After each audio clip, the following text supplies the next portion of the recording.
Ang FIBA World Cup Championship sa Pilipinas, actually history na yon para sa FIBA. Sa opening pa lang na break na kasi yung record sa attendance sa Philippine Arena.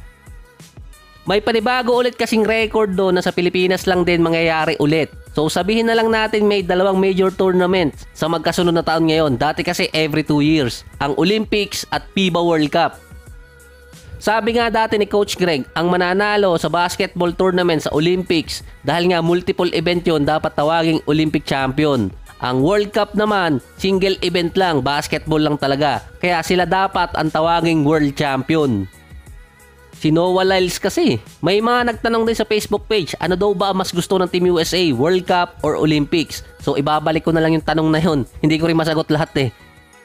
So ibalik ko na lang din yung tanong sa inyo. Kung papipiliin kayo na matatalo ang Gilas, alin dito? Sa Asian Games or SEA Games? Ang SEA Games kasi dominante ng Pilipinas yun. Kaya marami din na ines nung natalo tayo nung nakaraan. Ang Asian Game kasi dati dominante ng Pilipinas yun until 60s.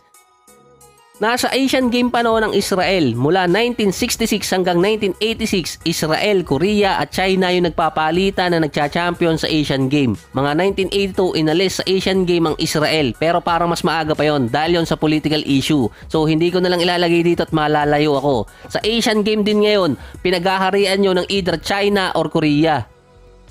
So malayo kung ikukumpara ko sa Olympics at sa World Cup, pero halos ganun din yon. Dahil yung Olympics sa 20 tournaments nila na nangyari, 4 na beses pa lang natatalo ang Team USA sa gold medal. At ang dalawang teams pa doon wala na ngayon, ang Yugoslavia at Soviet Union. Ang natitira na lang Argentina. Hindi pa ulit natatalo sa gold medal ang Team USA sa Olympics since 2008, 4 na sunod na.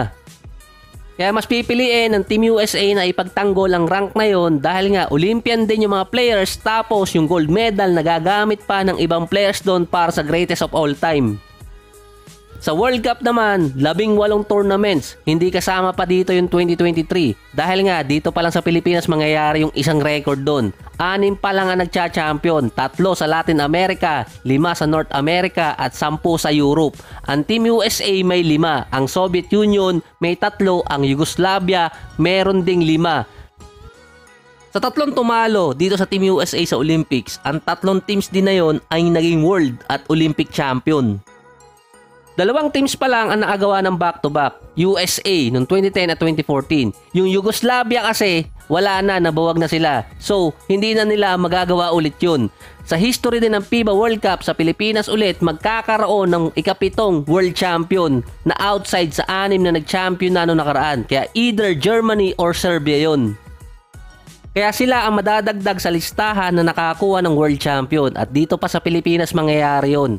Nabuwag din kasi ang Soviet Union at yung isa pa sabi ko kanina, Yugoslavia. Kung sakali pa rin nandyan sila, malamang sila pa rin ang hari ng World Cup. Sa Soviet Union, ito kasi yung mga posible magsama. Kristaps Porzingis, Davis Bertans, Domantas Sabonis, Jonas Valanciunas, Goga Bitadze, Sandro Mamukelashvili at samahan pa ng best player sa 20 members nila. Sa Yugoslavia naman magsasama sina Luka Doncic, Vlatko Cancar, Alexei Pokusevski, Nikola Jokic, Bogdan Bogdanovic, Nikola Jovic, Nikola Vucevic, Ibaka Šubac, Jusuf Nurkic, Luka Garza, Bojan Bogdanovic at hindi ko na nilista yung iba dahil madami.